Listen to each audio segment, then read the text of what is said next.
Welcome back, everyone, to another episode of the Risk Takers Podcast, presented by HYM Enterprises. I'm your host, Harold Matos. This is a show where we feature esteemed business leaders of Southwest Florida as they provide insights into their business and their personal journey. Please like, share, and subscribe so you don't miss a daily dose of your motivation and inspiration. Today's risk taker is a Hall of Famer in the Southwest Florida nightlife. Sid is a former event promoter that now applies his marketing expertise in real estate. If you live in Collier County and you don't know who this man is, then you live in under a rock. So please help me welcome Cedric Colyer. Hey, how you doing? What's up, man? How you feeling, man? Emotionally, spiritually, physically? Good, and great, man. Good and great. That's good, man. That's good. For the people that don't know, talk to us about Cedric Colyer. Did you come from like a music party / household? Take us back to the beginning. The beginning was, I would say, 1998. Opened up a clothing store, urban clothing store in Naples called True Flavor. Ran that in Naples until 2000. 2000, I moved the store to Fort Myers. Called it True Flavor Clothing Store. It was right across from Hooters. Had that store, so it was time to get the marketing out for our urban clothing. Stepped into the nightlife through a party. Hosted a party sponsored by my clothing store. You would buy clothing from me to wear at the parties that night. That was before downtown even threw parties. This was Lido, was where Celsius is today. So this was, let's say, 2001, 2002. Started a party called True Flavor Tuesdays. First hip hop party ever downtown Fort Myers. Brought in DJ Epps from Miami. DJ Epps is a big guy in Miami still to this day. You look him up. But yeah, that's when I got into the nightlife and I started throwing parties every Tuesday. And I was like, I'm pretty good at throwing parties. Let me keep this growing. Got 007. Started Tuesday at Eddie Fishbowl's. And Reggae Sunday. That was probably one of my most long-running parties ever, most consistent party, which is still going on now at Celsius. But yeah, that's how I got into the nightlife and started throwing my parties and my events. Now, you say you opened the store first in Naples, correct? Yes. And then you moved it to Fort Myers. So how long have you lived in Naples, and what makes Naples so special? Well, I've lived in Naples my whole life, so that's what makes Naples so special. And anybody that knows Naples is a special place. It's different than anywhere you could go. I mean, Naples is a place where you go on vacation and you're ready to come back home, because Naples is better than the place you're vacationing at. Naples is just it. I've lived here since I was 3. I just had my 50th birthday that you were at last Sunday. Hey. Oh yeah. Which was a good time. It felt good to get back into the party life. But yeah, Naples is just my heart, man. I've always been here. I never moved away. I've been in Naples and plan on staying here. Was there any influences for you to open up that clothing store? And was there any influences for you to start getting into the nightlife? Well, both were. There was no one selling urban clothing when I started. That was when you had Fat Farm, Echo, Nietzsche. No one had that. So I was like, I'm going to be the guy that brings in what no one else has. And that's kind of what I do in everything that I do. I try to do things that nobody else is doing. That's where you call it the risk taker. You take a gamble going, hey, will they buy that? And when I did bring that type of clothing to Southwest Florida, a lot of people were like against New York. That was when the South was against, New York. Like, we don't want to wear that New York type, blah, blah, blah, Sean John, which that line is dead now. Yeah. But it went to that position. So when I got into it, it really worked out and it was popular. But then the big brands got into it, like the Macy's and the Bird Eyes. And when those big brands start carrying the product, that takes a little mom and pop stores out of business. So that's where we kind of couldn't compete with them. And then I just rolled everything into the nightlife. Okay. So, all right. From what you're telling me, it seems like before 2000, you were into apparel. After that, you roll into nightlife. And then during this decade, this 2020 decade, you have pivoted into real estate. What made you get into real estate? And then also, what brokers do you currently work with? Well, what got me into real estate was COVID. I was throwing parties up until COVID happened. I had just met a realtor 2 months before COVID. She was hosting an open house and she was like, I want to make this a party. Found me on LinkedIn and said, knew me from the past, said, how can I take this to the next level? Brought in DJ up lighting and we threw an open house party for the books. From there, we're like, hey, we're going to do an open house party every month. And we called it $1 Million Open House Parties, which we've always hosted at $1 million listing. 2 months into that, COVID came, no open house parties, no parties on the outside for me, which was my main source of income. Before, if I was throwing a party and the club closed or the restaurant closed, I could just move the party to another restaurant. With COVID, there was no moving anything nowhere. So I was crippled. I threw parties for 15 years up until COVID, and then was like, well, what am I going to do when COVID reopens? When you reopen, it's going to gradually reopen. In the nightlife business, you make money off of quantity. The more people you can get in there, the more money you make, the more money the bar makes, the more everyone's happy. You can't have tables spread out and to really make any money. And the same with real estate. From the realtor that I was working with, you couldn't do open houses. People didn't want you in their house during COVID because this and that. So I told her, I was like, why don't we bring back MTV Cribs? I go, you're going to be behind the door. You open the door, I'll video it. Hey, welcome to whatever this address is. Give them the video tour. We were doing video tours in the homes in 2020. Everybody's doing them today, but back when we were doing them, nobody was doing it. Back on being the first at it. So you have everyone sitting at home every day during COVID. They're bored. You have nothing to do. So we were able to create a strong online presence of ourselves and what we did through COVID. So after doing this, I'm like, well, let me just continue shooting content for real estate agents and for her team. And I did that until I think, 2 years ago to 2022. And I was like, I know a lot of people. Let me get a license and see what happens, And I've been marketing my dog. So I'm like, I figured out everything about real estate. Like, seriously, my dog is probably more popular than a lot of people out there. He's more popular than me. Without him, I mean, he's my brand. What are the core values you believe are essential for business success? I mean, your core value on anything is do what you say you're going to do.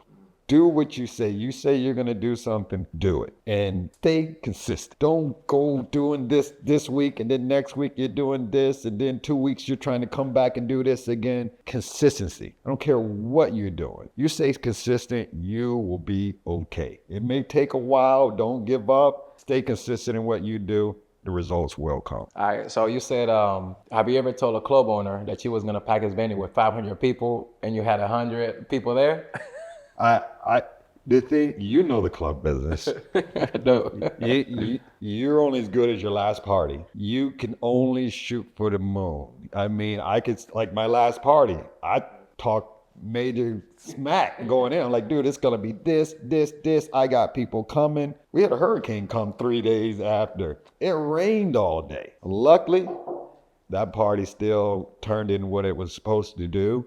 But I feel this, when I throw my parties or I do anything, long as I do everything that I can to make sure it's going to be a success. But if I go, all right, well, I didn't do this, or I didn't send out the invites, or I didn't put up that last post, or I didn't collaborate with this person, and then it didn't work out, then it's my fault. But if I do everything that in my power to make it was supposed to be, I walk in, and if there's only 20 people that show up, fine. If there's 200 that show up, fine. But I know I did everything in my power and what I know make it happen. On the topic of parties, what's the most memorable party that you ever did? And we're talking, 15 years span? So we're talking parties in Fort Myers and Cape and Naples. Most memorable? Oh man, this last one was... This last party was, I don't know. But we're talking about like even club nights at Level on Saturdays. Yeah. And I've been to Level. Level has an upstairs, downstairs. Yeah. And even when you guys did something like a 007's party, which influenced me to throw my white parties, to be honest. I swear to God, I started doing white parties when I went to Level on a Saturday. And I seen 007's white party. And I was like, oh, this is how you get the urban crowd to dress up. Okay, say less. I'm going to have a white theme party every single March, and those parties, man, people look forward to them. And it's just not that, it's star-studded. We have NFL players, social media people that come through, TV celebs had to have came through, and it kind of promotes itself as long, as well as having DJ Quest and Steve Woods doing their parties with me as well. We had a long running, white theme event every single year for March. So what's been the most memorable party? I would probably say, I mean, it wasn't parties, it was an era, and that was, I forget the year, but that was when we opened our own nightclub, Seven Nightclub in the Promenade in Bonita. We changed nightlife there. We brought a Miami style environment every Saturday. And I couldn't say this party was better than that party or that. Just the whole run of Seven Nightclub was unlike anything that Southwest Florida had before. And I can still say it hasn't been duplicated. We changed the bar. We made people dress up. I remember going to like Marshall's, buying clearance button-up shirts and keeping them under the podium at the front door. When people would come up and they didn't fit dress code, I'd say, hey, you're not getting in, but we'll sell you one of these shirts to get in. That's how tight Seven Nightclub was. But you would walk in and we had the best bartenders, the best VIP hosts, the best security, the best of the best. That's how I ran it. I mean, like I hired fast and I fired quick. I was not there to be anyone's friend. I was there to build a brand in nightlife. And to this day, if there's a club, you tell me what club is doing better than the run that Seven Nightclub. Yeah. Now, I remember my first time going to Seven, you guys had an elevator to get to the club.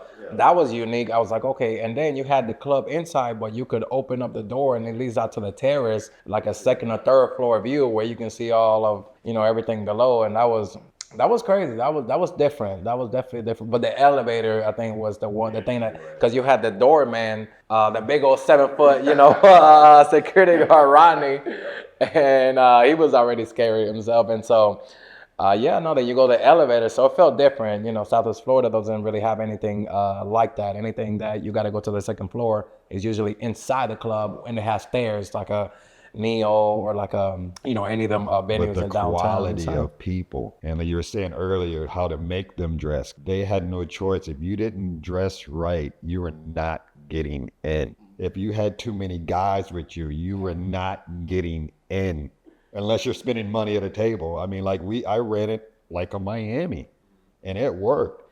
And people, oh well, yeah, they had their opinion. I'm like, sorry, man. This is how we're going to do it. But once you made it up that elevator and you open those doors, you're like, this is a party. Entertainment, dancers. We used to put people in costumes. Mickey Mouse would be there. Tasmanian Devil would be there. I mean, we did some of the craziest things that has ever been done in Southwest Florida, that place. I miss Seven. Yeah. Now, Seven was a vibe for sure. Seven was a vibe, man. All right. So you have done parties where I have even attended where there have been 300 to 400 people. It's been your party, but you're not there. So how do you manage the balance of being being a visionary leader and a hands-on operator? There's 500 people at the venue, but you're not even there. But the night is still running smooth. Well, first of all, you never let them know that you're not going to be there. You're always on your way. Even if you're in Vegas, I'm on my way. I don't tell anyone that I'm not going to be at the party, because then they may not come, they may not want to support. And it's all about having the right staff. You got the right people in place and everybody knows what they're supposed to do, the party's going to run. And I would always, if I wasn't going to be there, I would never let anyone know I was going to be there until 1:30, and they figured out that I wasn't coming, and I had my people that paid everyone out and handled everything. But it's all about having the right team around you, and the right team comes with time and working with and going, you know what, you're the right guy, I'm going to pay you a little bit more because I want you here. You're the right DJ, I don't have to worry, taking the right people and paying them, because they are the backbone to what you do. I'm not a DJ, I'm not a door guy, I'm not a bartender, I can't do those roles, but I could pick the best of the best and put in those positions. And doing that made me look like the best. I surrounded myself with the best. Absolutely, man. And I just want to make sure that I weigh in and state that Cedric crawled so I could walk. Me and actually Cedric Hawkins, and the ones that came after, like the Sway Jays and the Lorenzos and all those guys that are running right now and taking the Southwest Florida nightlife by storm. And so you always been being a marketing. You have always innovated and caught on to whatever the wave was at the time. But if you had one platform to market real estate, nightlife, and any other business, what platform would you choose? Today well, the thing is, each platform has a different audience. So to say, I mean, that Facebook would be good for real estate, maybe, but TikTok may be better for nightlife. Instagram I would say maybe Instagram, because Instagram is in the middle, and a lot of the older people are starting to get on Instagram, where before they were just getting on the Facebook. Now they're tapping into Instagram, but they haven't made it over to TikTok. There's a lot going on TikTok, which is great if you know how to utilize that. If you don't know how to utilize that and shoot content, you need to go back to Facebook. So I don't know. I'd probably say Instagram would be my platform right now. If I only could pick one, and I needed to juggle both businesses on there. And because I go on Instagram and I see the nightlife and I see the real estate on there, and if you're not on these platforms right now in business, you really don't have a business. So picking the right one is crucial in growth. But like you said, each one has a different audience, and you got to kind of learn, okay, this is what I want to get across. This goes on TikTok. Oh, I want to reach these people. This goes on LinkedIn. Oh, I'm trying to do this. This goes on Facebook. You know what? This can go on all four. You know what I mean? It just depends on what that message is you're trying to get across. No, and I feel like, Instagram does give you everything. You just said when you get on Instagram, you see the real estate, you see the nightlife, you see, anything as far as sporting events, the ESPNs, anything news related. Like we was keeping up with the storm, getting on Instagram. We see the tornadoes and we see all that. So we get everything from Instagram: videos, photos, even food, and restaurants and things of that nature. So when I started nightlife, there was none of these platforms. You want to get people out to the party, you order some flyers from PK Graphics in Miami, you get 5,000. You go downtown on a Thursday night, Friday night, and put flyers on windshields of cars. You wait for people to come out.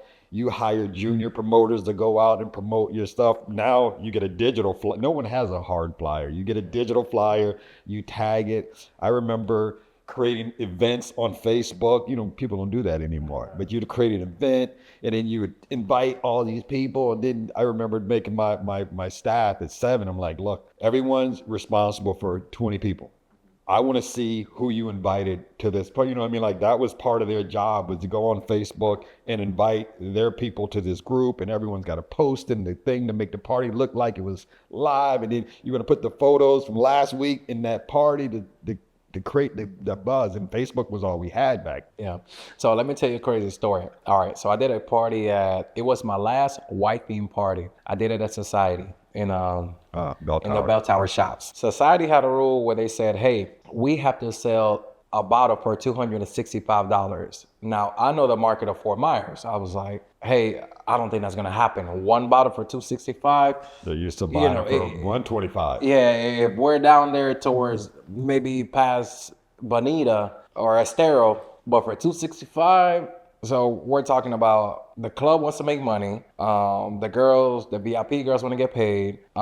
We need to sell our sections, because if you sell our sections, that's a good. That it builds an anticipation and whatnot. It looks like the club is popping. So even if we're not the ones making money off this section, so I said, okay, and this is where we come in as being visionaries, where I was like, okay, hey, how about this? I was speaking to the club owners. I said, how about we sell a top shelf bottle for $200 as option one, and then let's see what you got in the back that's collecting dust and cobwebs, maybe like a Sky bottle, and throw that in for $65. I'm sure y'all got packs of Sky or whatever else back there.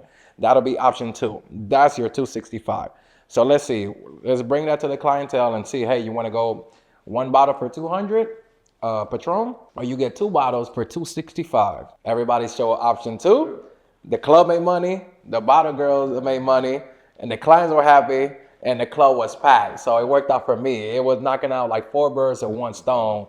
And so you definitely have to get creative like that. You think outside of the box. You go, how am I going to do this? How can I persuade them? And the club couldn't figure that out. You figured that out. Yeah, no. So as we're talking business, anything, how you do one thing is how you do everything. So whatever you do in business, you also do in your personal time. So what kind of discipline or routine / personal habits do you have that contribute to your business success? I think the network of people that I have around, staying connected with the people that I have in my circle is creating my success. You're only successful with, or you're with who you surround yourself around. So if you continue to surround yourself with successful people, you will be successful. You hang around with people unsuccessful, you will be unsuccessful and unmotivated. So me, I just personally try to always keep myself away from the wrong people and keep myself in the right circles. And that's been successful for me so far. You know what I mean? From the nightlife to the real estate industry to the marketing side of the business that I'm on. I'm like, it's just about who I surround myself with. So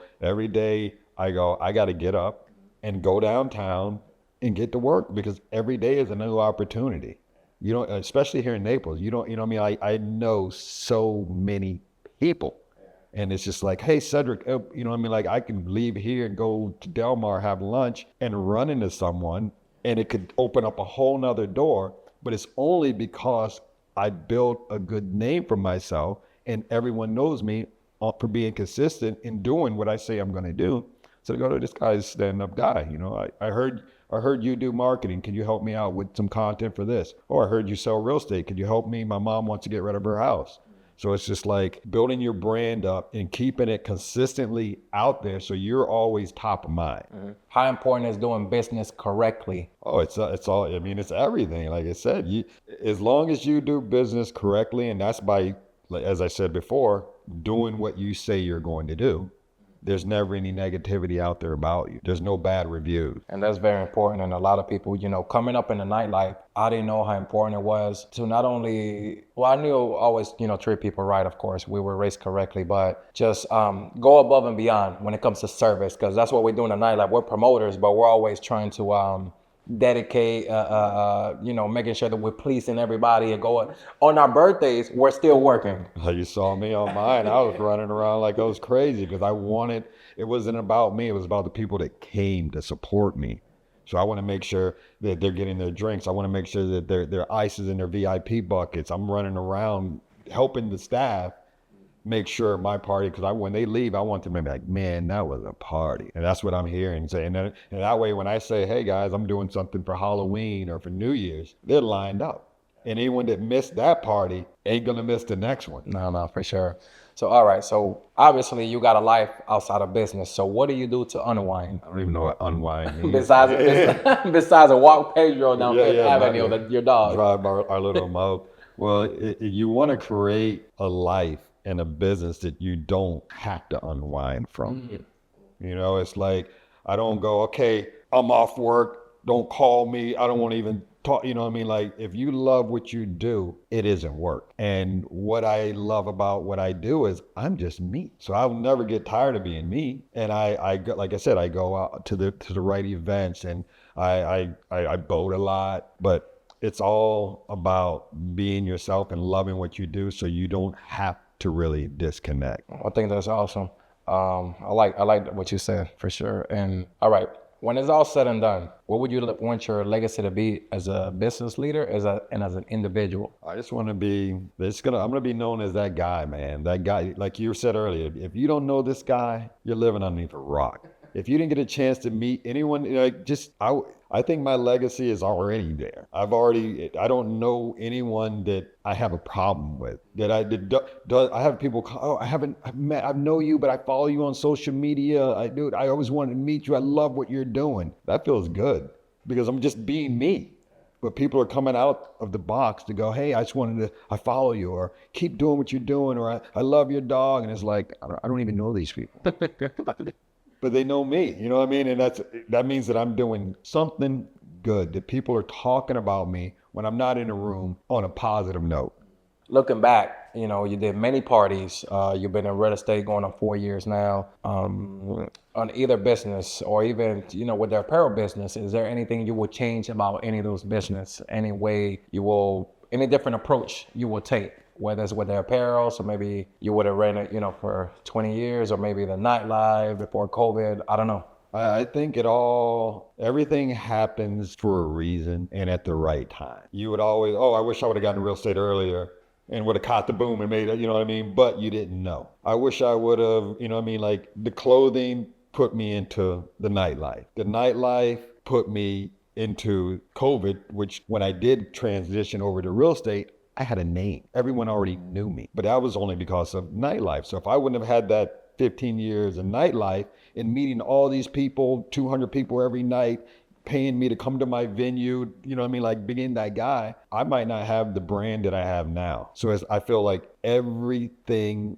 that's happened happens for a reason and at the right time. And the fact that I'm here at Marzuko's new office, you know what I mean? It was like, it just, they were like, hey, and this wasn't even my plan to be here. I was just coming here to do marketing. Josh called, hey, I'm going to be opening an office on Fifth Avenue. I need some help with the launch. I was at another brokerage. I was like, I'm just going to do the marketing for them, not be in it. And then things transitioned to where I'm here doing social media training classes 2 months later. I didn't know I was going to be doing that. That wasn't like a one day I'm going to get up and I'm going to teach people social media. I had no clue what I was doing. I had 40 people show up to my first class and it went pretty good. Oh, that's awesome. And as we're talking about that, I do want you to talk about the class that new service that you're now offering as far as the class. Can you talk to the public and let them know what you got going on? Well, right now, I'm only doing it for Marzuko real estate agents, but we all know everything is going towards social media. Right now, you'd be surprised how many people don't know how to operate social media. And it's such a strong part of building your brand no matter what business it is. And when I came over, I was like, and I'm looking like at all these brokerages in town, and they're all telling their agents, you need to get on camera, you need to get your social media going. And these agents are like, well, I don't know how to, you know what I mean? Like, you can't tell someone to do them, you got to show them.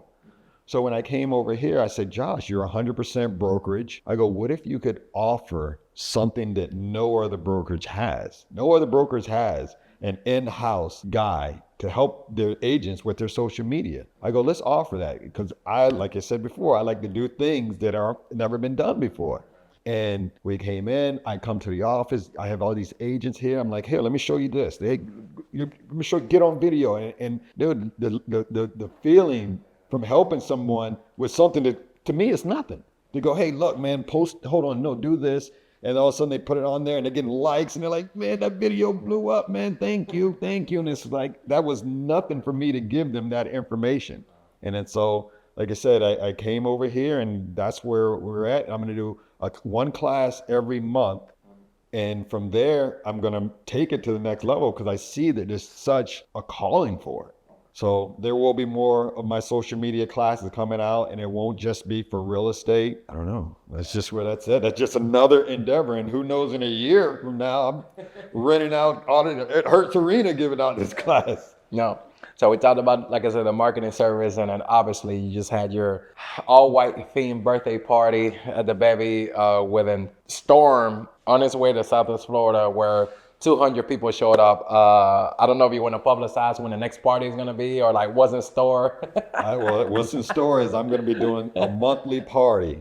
I'm not going to say, I'm going to move my locations around. I have a couple planned right now, but the Bevy party was good and it showed me that I still have it. And I love it. That's something I really like to do. I enjoy it. It'll be better when it's not my birthday so I can really focus on the party. But for the people that came out, we had a good time. And I feel like that party's from 12 to 4. That was a day party. Anyone can dance in a dark nightclub.